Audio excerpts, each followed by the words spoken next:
It's evolved to be more than just hosting dignitaries. It's evolved to be a voice for the private sector in Africa. I think it's also been an important bridge between the United States and Africa, and I think in some ways understated.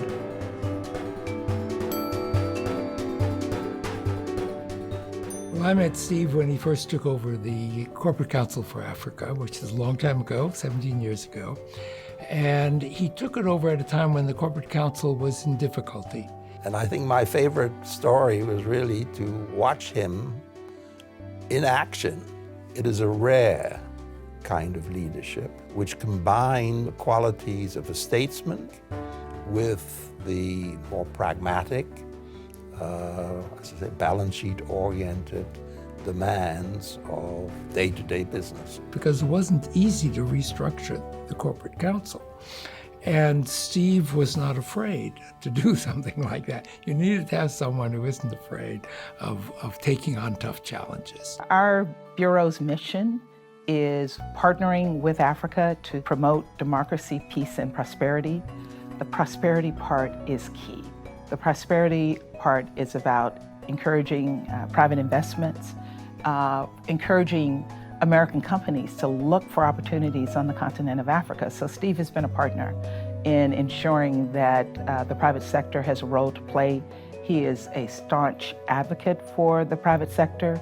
He does not allow us to forget that the private sector has a role. One of the things I wanted to mention that probably isn't as widely known is that Steve's provided opportunities for development for dozens of young African professionals over the years.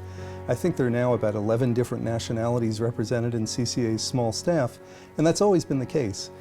Steve has been dedicated to being what I would call an honest broker, always looking out for that intersection of what benefits both the members of CCA as well as the host governments. He's always had a steady hand, that there's a long-term opportunity for American business in Africa, and he hasn't been thrown off by this crisis or that crisis. The prospect of ending AIDS in children on the continent is something that should be discussed at a summit of business and political leaders in Addis, as it was last January. And that was entirely Steve's doing it, just kind of from every angle, the inclusivity.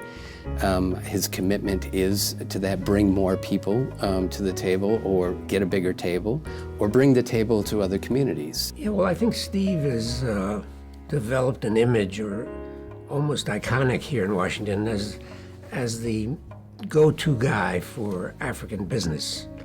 So when the U.S. government has the Department of Commerce, where they have the attachés all over the world, and State Department, but still, before they take any initiative, they like to consult Steve and say, look, how is this going to work from your point of view? Steve expanded CCA's orbit to include African companies. So it was not just U.S. companies who were trying to learn more about doing business in Africa, but it was also, we had some of the leading African companies involved as members of the board and as members of the organization. So we now have, I think, 20% of our members are African. You know where he stands. I guess that's the other thing that's unique about Steve. You know where he stands. And you can honor that, and you can trust it, and you know where you stand. And that's pretty unusual in a city like this. He will be sorely missed. He has been an extraordinary partner, and we know that our success in promoting American business on the continent of Africa is very much a result of his efforts. Steve Hayes, I'd like to congratulate you on this honor. For AAI to select you for this award tonight is very, very special. And I hope that this experience will encourage you to continue for the next 17 years in some capacity in serving the people of Africa and the people of the U.S. In its quest to create a much better world.